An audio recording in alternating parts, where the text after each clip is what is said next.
March the 24th is World TB Day. In 2009, tuberculosis killed 1.7 million people. Despite this figure, the means to put an end to the epidemic, medicines, diagnostic tools and vaccines, remain inadequate or non-existent. Cambodia is a country particularly hard hit by the disease.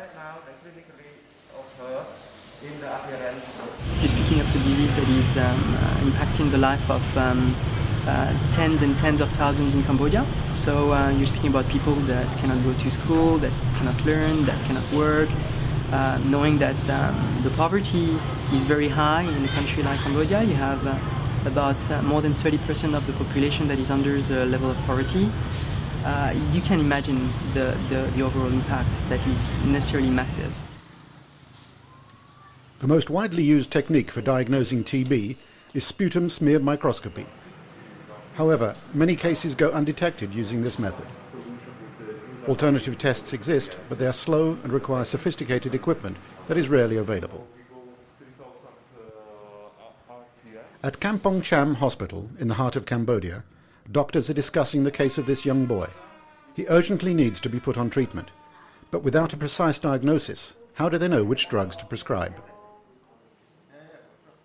Firstly, unlike adults, children don't produce many mycobacteria, and that means when they cough, it's very unlikely that you will find mycobacteria in any product that they can produce when they cough. Also in children, we tend to see more of what we call extrapulmonary disease, which means disease that occurs outside the lungs. And these forms of TB sometimes can be very difficult to diagnose because it largely relies on clinical history and a good clinical examination. There's no real test that you can do. A new test offers hope for improvement in the testing of adults. It gives a reliable result for tuberculosis, including resistant forms of TB, in 2 hours, and it doesn't require a sophisticated laboratory. This means it can be used in district hospitals. Médecins Sans Frontières is set to introduce this test to 7 of its TB-related projects, notably in Cambodia. However, on the therapeutic front, the situation remains at a standstill, with drug resistance on the increase and as yet no new molecules.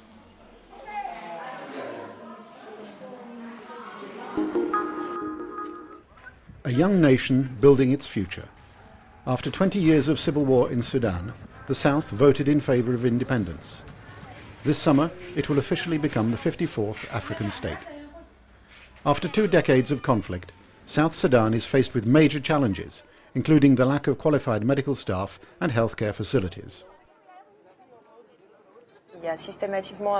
First, there's the rainy season, which systematically leads to flooding and population displacement. Then, every year, there's malaria. And in April, so next month, the hunger gap period sets in, and the number of cases of malnutrition explodes. After that, as of July, we'll start seeing cholera. With large numbers of southerners having returned from the north in recent months, there is increased pressure on health facilities in the region.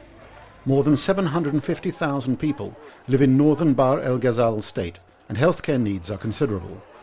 However, there is only one general hospital in the state, and that's here in Awil.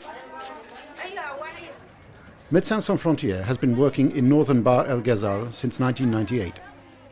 Teams are running paediatric, maternity and nutritional programs here, a decision made in response to alarming figures.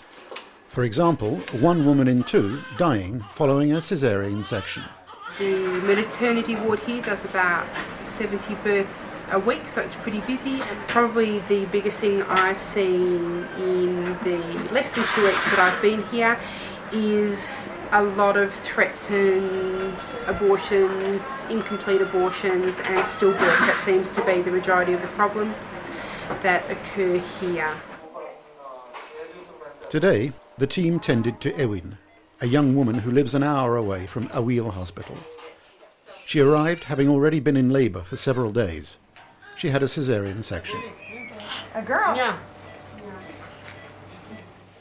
Like Ewin, 3,000 women gave birth in Awil Hospital in 2010.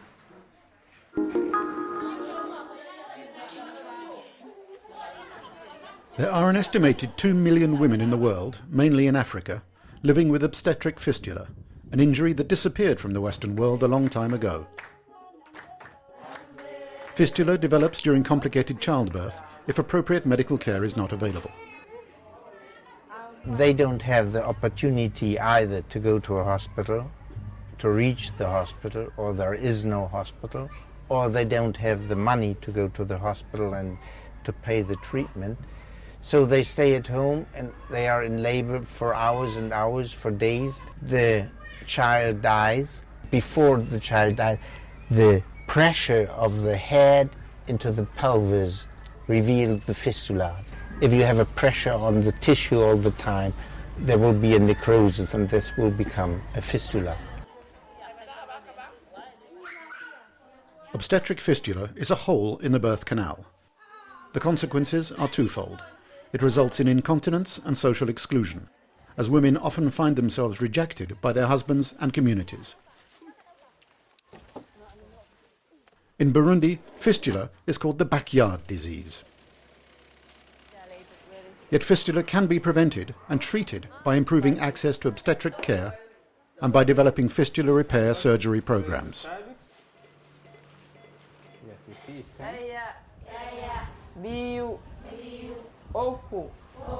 It's a wonderful feeling to give them, to heal the fistula and to give them a new life.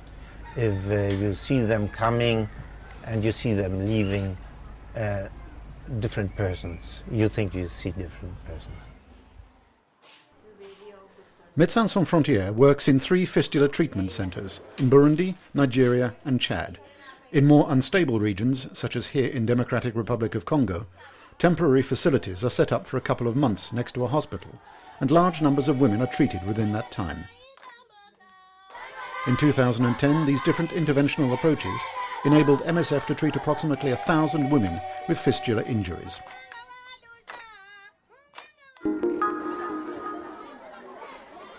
At the end of December, long queues of people lined up in front of vaccination centres in Mali. Everybody aged between 1 and 29 was given the Menafrivac jab, the new vaccine that will protect them against meningitis for 10 years.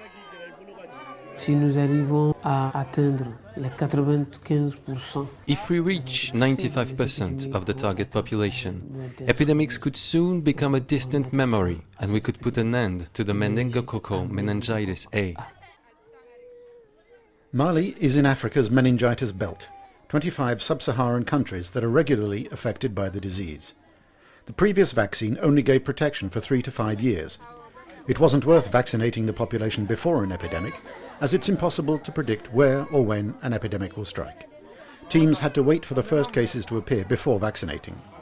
Menafrivac, however, provides immunity for 10 years. This means that vaccination campaigns can be organised in non-epidemic periods, as we know that vaccinated people will be protected during the next outbreak. The vaccine can also be used for children as of the age of 12 months. But above all, it reduces transmission of the bacteria, thus protecting the whole community, even those who have not been vaccinated. This might just mean an end to the fears triggered by every meningitis outbreak. The village was very frightened of the disease. They were so frightened they sent patients to Kati, where they built special huts, which were guarded day and night so that the disease wouldn't spread. If you catch the disease, even if you get better, you can become deaf, mute, or paralyzed maybe. It can even cause death. Médecins Sans Frontières teams participated in the vaccination campaigns in Mali and in Niger. A campaign was also organised in Burkina Faso. But of the 25 countries in the meningitis belt, 22 are still waiting for the vaccine. The campaigns in Burkina Faso, Niger, and Mali were largely financed by donor agencies. But beyond these 3 countries, funding is still being discussed. Institutional donors have come forward, but there is not yet enough financial support to implement the campaign throughout the meningitis belt.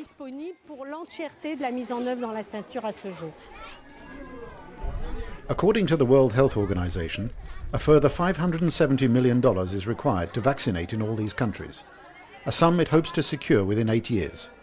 Strong commitment from institutional donors would help distance the threat of future epidemics. The banners said, "Don't trade away our lives, hands off our medicine." At the beginning of March, 3,000 people living with HIV from across Asia protested in the streets of New Delhi to defend their right to antiretroviral treatment. It's a pity that we have to come out in the streets, travel such long distances, and really come out on the streets at this time of in the 21st century. In that sense, in 2011 we have to hit the streets to demand for treatment or to demand for life, our right to live. It's generic medicines that are at stake. AIDS drugs in particular, but medicines for other illnesses like tuberculosis and malaria too. India is the world's largest producer of low-cost generic medicines, which are used extensively in developing countries.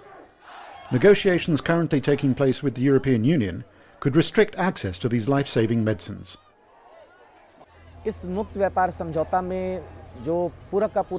The context of this free trade agreement has not been publicly disclosed. In this agreement, the generic medicines, the medicines produced in India for HIV and cancer patients at cheaper rates, will somehow stop being manufactured. It's to support this cause that everyone living with HIV and their supporters have assembled to protest and to reach out to the Indian government, media and parliament so that they at least think twice before they make any significant decisions.